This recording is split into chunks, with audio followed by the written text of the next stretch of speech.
हरे कृष्णा दोस्तों, आजकल पूरे देश के अंदर बम बम भोले हर हर महादेव के नारे लग रहे हैं। इसका मतलब दोस्तों के देश में सावन का महीना चल रहा है और देश के अंदर सनातन धर्म को मानने वाले लोग अपने अपने कंधे पर कांवड़ लेकर तीर्थ यात्रा करने जा रहे हैं दोस्तों।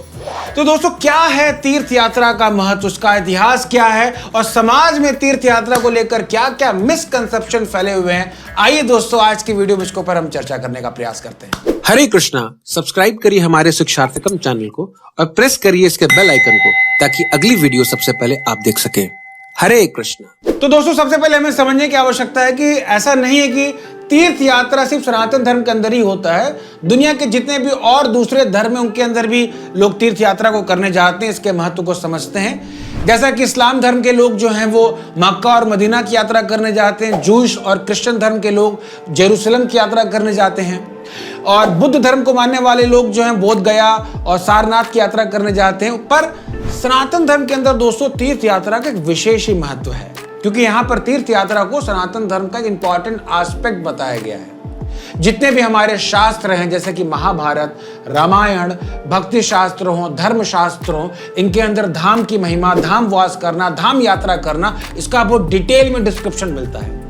यही कारण है दोस्तों कि अगर हम देखें तो कश्मीर से लेकर कन्याकुमारी तक और गुजरात से लेकर अरुणाचल प्रदेश तक आपको अनेक प्रकार के धाम पूरे भारतवर्ष के अंदर मिलते हैं। अगर हम भारत को ऑब्जर्व करें दोस्तों तो हमें पता चलता है कि भारत अनेक प्रकार की डाइवर्सिटी और वैरायटी से भरा हुआ देश है। अगर आप साउथ इंडिया में जाएं तो वहां के लोगों का खान पान, वेशभूषा, बोलचाल, लैंग्वेज नॉर्थ इंडिया से पूरी अलग है।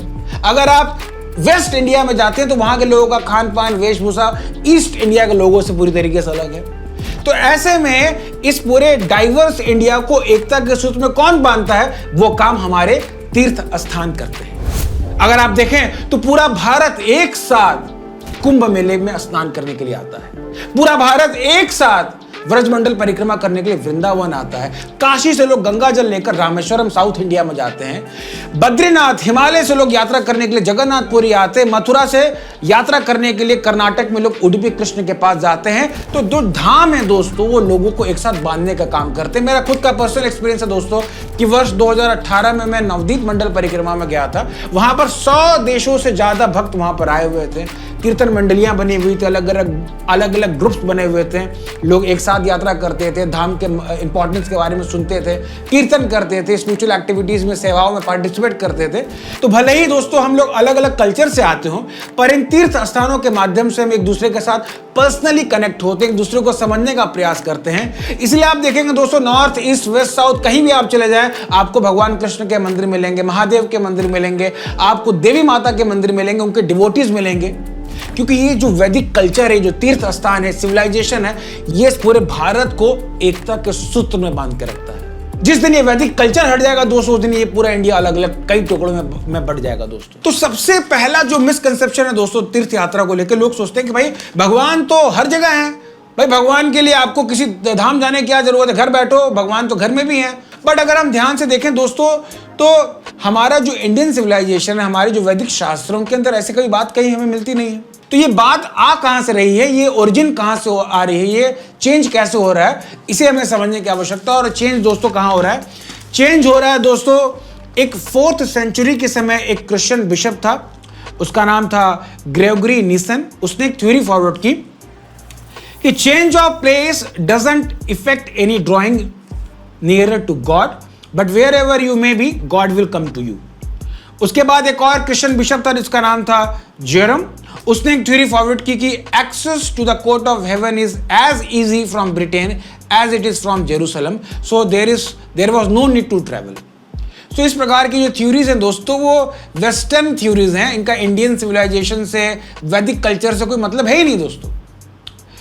उसी तरीके से कुछ लोग ऐसा भी बोलते हैं कि भाई धाम जाने की क्या जरूरत, अंदर की यात्रा करो, अंतःकरण की यात्रा करो, अंदर वाले धाम में जाओ, बाहर धाम में क्या रखा है। तो ये भी जो थ्योरी दोस्तों इंडियन थ्योरी नहीं है। इसके पीछे अगर आप जाएं तो 17th सेंचुरी के समय एक क्रिश्चियन बैप्टिस्ट प्रीचर था जिसका नाम था जॉन बैनियन। उसने इस प्रकार की थ्योरी को प्रोपगेट किया। तो बाहर की गंदगी को हम अपने घर में घुसाकर हम कह रहे हैं भाई हमारा घर तो गंदा है, ये है वो है। हमें समझने की आवश्यकता है दोस्तों कि 15वीं शताब्दी के समय है जो क्रिश्चियन समुदाय था उसके बीच में बहुत भसड़ चल रही थी।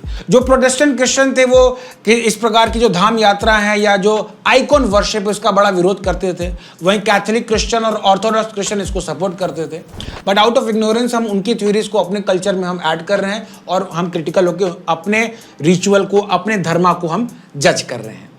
उसी प्रकार का दोस्तों एक और बड़ा फेमस मिसकंसेप्शन है जो कई बार लोग पूछते हैं, बोलते हैं कि धाम वगैरह सब सुपरस्टिशियस है, अंधविश्वास है, प्रिमिटिव है, आउटडेटेड है, बकवास की बातें, इस प्रकार के लोग बातें करते हैं। तो दोस्तों हमें समझने की आवश्यकता है कि ये जो थ्योरी कहां से निकल के आ रही है, क्योंकि हमारी जैसी मनस्थिति होती है उसी प्रकार से हमें कोई भी परिस्थिति नजर आती है। हम अपनी आंख के ऊपर जिस भी कलर का चश्मा लगाएंगे दुनिया हमें उसी रंग की नजर आती है। तो अगर हम क्रिश्चियन पॉइंट ऑफ व्यू से देखें तो हमें ये धाम यात्रा वगैरह सब बकवास दिखेगी। इस्लामिक पॉइंट ऑफ व्यू से देखेंगे अगर हम तो हमें ये आइडल वर्शिप करना, डीटी वर्शिप करना, धाम जाना, टेंपल वर्शिप करना सब हमें बकवास दिखेगा। तो अगर हम मार्क्सिस्ट और एथिज्म की फिलॉसफी से देखें तो हमें रिचुअल ये सब करना, ये सब फालतू में बकवास लगेगा। तो हमारा पॉइंट ऑफ व्यू क्या है, हमारा स्टैंड क्या है, उसके हिसाब से चीजें डिफाइन होगी कि धाम वगैरह बकवास है या नहीं बकवास है। हमारा पॉइंट ऑफ रेफरेंस क्या है, क्योंकि दोस्तों हमारे जो स्क्रिप्चर्स हैं उसके अंदर तो धाम की महिमा के बारे में बहुत डिटेल में डिस्क्रिप्शन है। नवदीप धाम महात्मा, पुरी धाम महात्मा, वृंदावन महात्मा, काशी महात्मा। वहां तो कहीं ऐसी बातें नहीं कि सब अंधविश्वास है, प्रिमिटिव, आउटडेटेड है। तो ये जो थ्योरी है दोस्तों ये कहीं और से आ रही है। वो कहां से आ रही है? वो आ रही दोस्तों 1789 के समय जो फ्रेंच रिवॉल्यूशन हुआ था वहां से आ रही है। क्योंकि फ्रेंच रिवॉल्यूशन के समय पर उनका पर्पस था कि किसी तरीके से रोमन कैथोलिक चर्चेस को सत्ता से हटाना, वहां की किंग को हटाना, और इस प्रकार की थ्योरी को वहां पर प्रमोट किया गया, प्रोपोगेट किया गया कि धाम वगैरह सब बकवास है, रिलीजन बकवास है, प्रिमिटिव है, आउटडेटेड है। उसी प्रकार से 1958 में जो सोवियत यूनियन की जो सरकार थी, एक नास्तिक वाली जो सरकार थी, वहां पर कैंपेन चलाया गया। कैंपेन का नाम था सो कॉल्ड होली प्लेसेस, और इसके ऊपर एक किताब भी लिखी गई। उस किताब का नाम इंटरनेशनल पर्सपेक्टिव ऑन पिलग्रिमेज। तो इस प्रकार के जो कैंपेन जो चलाया गया दोस्तों उसका पर्पस ये था कि धाम वगैरह को, इस प्रकार के रिलीजन को वहां पर सप्रेस कर दिया जाए, उसको डिसमेंटल किया जाए और लोगों को बताया जाए सब बकवास है और लोग कोई फायदा नहीं है। तो इस प्रकार की थ्योरी को प्रोपोगेट किया गया। बट आउट ऑफ इग्नोरेंस दोस्तों हम इस प्रकार की मार्क्सिस्ट थ्योरी को अपने सिविलाइजेशन में हम लेके आ रहे हैं और हम जज कर रहे हैं और इस प्रकार से हम ब्रेन वॉश हो रहे हैं। तो ये हमें समझने की आवश्यकता है। उसी प्रकार से एक और बड़ा मिसकंसेप्शन लोग बोलते हैं कि धाम वगैरह में एडल्ट्री होता है, गंदी बातें, नशा पान, कमर्शलाइजेशन है, कोई फायदा नहीं है, बकवास की बातें हैं। तो फिर से दोस्तों हमें समझने की आवश्यकता है कि अगर हम देखें तो सावन का महीना जब आता है, जब नवरात्रों का महीना आता है, जब कार्तिक का महीना आता है, तो सनातन धर्म के जो मानने वाले लोग हैं जो कई शराब वराब भी पीते हैं या कुछ नशा पान करते हैं या नॉनवेज वगैरह भी खाते हैं, तो इन ऑस्पिशियस डे में नहीं खाते हैं, खाना छोड़ देते हैं, नशा छोड़ देते हैं, लोग तपस्या करने लगते हैं, सिंपल लाइफ जीने लगते हैं। आप देखिए जो कांवड़ यात्रा करने जाते हैं वो लोग पैदल इतने लंबी दूरी की यात्रा करते हैं, दौड़ते हुए यात्रा करते हैं, दंडवती परिक्रमा करते हुए जाते हैं। तो इतनी तपस्या, इतना सिंपल लाइफ लोग क्यों जी रहे हैं? एडल्ट्री करने के लिए जी रहे हैं, नशा करने के लिए जी रहे हैं। तो अपने आप में बिल्कुल बेतुकी बातें हैं दोस्तों। बट इस प्रकार की बातें अगर मार्केट में चल रही तो कहीं ना कहीं इसका कुछ ना कुछ तो ओरिजिन होगा ही। भाई अगर धुआं दिख रहा है दोस्तों कहीं ना कहीं आग तो लगा ही होगा। तो आग कहाँ लगा? आग लगा दोस्तों 1387 में किसी और ने आग लगा दी। आग किसने लगाई? आग लगाई दोस्तों एक जेफरी चौसर करके एक व्यक्ति था, उसने किताब लिखी द कैंटरब्यूरी टेल्स। कैंटरब्यूरी एक जगह है दोस्तों साउथ ईस्ट इंग्लैंड के अंदर जो कि क्रिश्चियन समुदाय का एक बहुत फेमस पिलग्रिमेज प्लेस है। तो अपनी उस किताब में कैंटरब्यूरी टेल्स में उसने बताया कि वो जो कैंटरबेरी है वहाँ पर जो है अनेक प्रकार के गलत काम होते हैं, सेक्स लाइसेंस होता है और तरह प्रकार के नाना गलत प्रकार वहाँ पर गलत काम होते हैं, और कई कहानियां उसने लिखी। तो वहां से थ्योरी जो है प्रोपोगेट होने लगी दोस्तों। लोग अपने अपने हिसाब से इमेजिनेशन करने लगे। कई सनातन धर्म के भी सो कॉल्ड जो स्कॉलर्स हैं वो भी इस प्रकार की बातें सनातन धर्म के बारे में लिखने लगे। एक स्कॉलर है, इसका नाम है पट्टाभी सीतारमैया, उसने किताब लिखी है फेदर्स एंड स्टोन। अपनी इस किताब में बताया कि भाई जो काशी विश्वनाथ का जो मंदिर है ना, उसके तहखाने में मत जाना। तहखाने के अंदर जो काशी के जो पंडित होते हैं महिलाओं को लेके जाते हैं, उनकी इज्जत लूट लेते हैं, उनका सोना लूट लेते हैं। कच्छ की रानी के साथ उन्होंने ऐसा काम कर दिया था। तो इस प्रकार की फेक थ्योरीज को मार्केट में लोग प्रोपेगेट कर देते हैं। एक और इस प्रकार का दोगला आदमी है देवदत्त पटनायक। वो अपनी किताबों के अंदर जो वैदिक टीचिंग्स हैं उसको सेक्स और ड्रग्स इस तरीके से प्रमोट करता है। और जब लोग इनोसेंट लोग इस प्रकार की थ्योरीज को पढ़ते हैं, सुनते हैं, तो दे गेट ब्रेन वॉश। उनको लगता है हाँ भाई गंदगी है, काशी विश्वनाथ में धाम में यही सब चलता है, पंडित पुजारी यही सब करते रहते हैं, हाँ गोपी वोपी सब ऐसे ही थे, ये सब भगवान ऐसे ही थे, कैरेक्टर ढीला। तो इस प्रकार का लोगों का नैरेटिव दोस्तों चेंज होने लगता है। तो अगर मान लीजिए दोस्तों कि कहीं पे कोई तीर्थ यात्री, कोई कांवड़ यात्री, कोई भी कुछ गड़बड़ काम कर रहा है, कोई तोड़फोड़ कर रहा है, कोई नशा कर रहा है, तो वो उस व्यक्ति विशेष की दिक्कत है, तीर्थ यात्रा की दिक्कत नहीं है, कांवड़ यात्रा की प्योरिटी में दिक्कत नहीं है। उसी प्रकार से दोस्तों हमें यह भी समझने की आवश्यकता है कि जब भी हम तीर्थ यात्रा पर जाते हैं तो हमें चेक करने की आवश्यकता है कि हम एज ए पिलग्रिम माइंडसेट से जा रहे हैं, एज ए टूरिस्ट माइंडसेट से जा रहे हैं। क्योंकि दोनों माइंडसेट से व्यक्ति एक ही जगह पर जाता है, बट इंटेंशन दोनों जगह अलग अलग होता है। जो तीर्थ यात्री के भाव से जाता है, मूड से जाता है, वो अपने मन में एक डिवोशन लेके जाता है, भगवान का आशीर्वाद देने के लिए जाता है। तीर्थ यात्रा में जाकर मंदिरों में दर्शन करता है, कथा सुनता है, साधुओं का संग करता है, प्रसाद को एक्सेप्ट करता है, as a token of blessings उसको लेता है और अपने फैमिलीज में, रिलेटिव में डिस्ट्रीब्यूट करता है। एक सिंपल, एक ऑस्टियर लाइफ जीता है वहां पर जाकर, थोड़ा तपस्या का भाव रखता है। वहीं जो टूरिस्ट माइंडसेट से जाते हैं वो छैया करने जाते हैं, वहां पर जो है सांबर ढोकला भोगला खाने जाते हैं, फोटो खिंचाकर और चले आते हैं दोस्तों। ना ही वो कथा सुनते हैं, ना आशीर्वाद लेते हैं, ना मंदिरों में जाते हैं, और सिर्फ आप अपने साथ जो है कई सारे फोटो और मौज मस्ती करके चले आते हैं।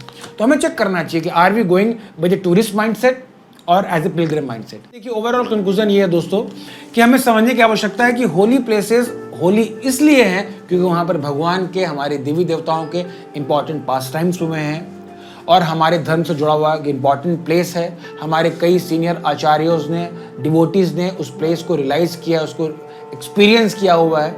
इसलिए जब भी अगर हम ऐसे स्पिरिचुअल प्लेसेस में जा रहे हैं तो हमें एक स्पिरिचुअल कनेक्शन बनाने की आवश्यकता है, अपने आप को भगवान से जोड़ने की आवश्यकता है। ऐसा ना हो कि हम वहाँ पर ऐसे भीड़ भाड़ जा रहे हैं, सेल्फी ले रहे हैं, आई एक्सरसाइज करके देख दाख कर चले आए और हमें कुछ समझ नहीं आया, कुछ ज़्यादा फायदा हम उठा नहीं पाएंगे। इसलिए जब भी हम धाम जाएं दोस्तों तो हम साथ में कुछ एलिवेटेड कॉन्शियसनेस के जो सीनियर डिवोटीज हैं उनके साथ जाएं। और अगर हम धाम जा रहे हैं दोस्तों तो हम वहाँ पर जाकर जो रियलाइज साधुओं को ढूंढे, उनसे हम सुने धाम की महिमा के बारे में, तब जाकर हम धाम का वास्तविक फायदा उठा पाएंगे। नहीं तो हमें नॉर्मल हम फोटो वोटो खींच लेंगे, पनीर वनीर खा लेंगे, खा पी के हमें लगेगा कि हाँ सही है, एक नदी है, पुराना मंदिर है, हमारे गांव जैसा ही तो है, क्या है स्पेशल, हम उसके इंपॉर्टेंट महत्व को नहीं समझ पाएंगे। अगर आपको वीडियो अच्छा लगा हो दोस्तों, इसको लाइक करें, शेयर करें उन सभी लोगों के साथ जिनको धाम के इंपॉर्टेंस के बारे में नहीं पता हो या उनके मन में अनेक प्रकार के मिसकंसेप्शन फैले हुए हैं, और सब्सक्राइब करें आप हमारे चैनल शिक्षार्थकम को। अगर आपको हमारा प्रयास अच्छा लग रहा है दोस्तों तो आप हमें प्लीज फाइनेंशियली सपोर्ट जरूर करिए, बिकॉज फाइनेंशियल सपोर्ट की वजह से ये सब काम हो पा रहा है। अगर आप ये सपोर्ट नहीं देंगे तो हम काम को जारी नहीं रख पाएंगे। आप हमारे द्वारा डिजाइन की हुई इंडिक डिजाइन की टी शर्ट को भी परचेज कर सकते हैं और इस प्रकार से आप हमें सपोर्ट कर सकते हैं। आप हमें इंस्टाग्राम और टेलीग्राम पर भी फॉलो कर सकते हैं। तो मिलते हैं दोस्तों आपसे अगले एक वीडियो में, तब तक के लिए आप सभी लोग का बहुत बहुत आभार, आपका बहुत बहुत धन्यवाद। हरे कृष्णा कृष्णा हरे कृष्णा कृष्णा कृष्णा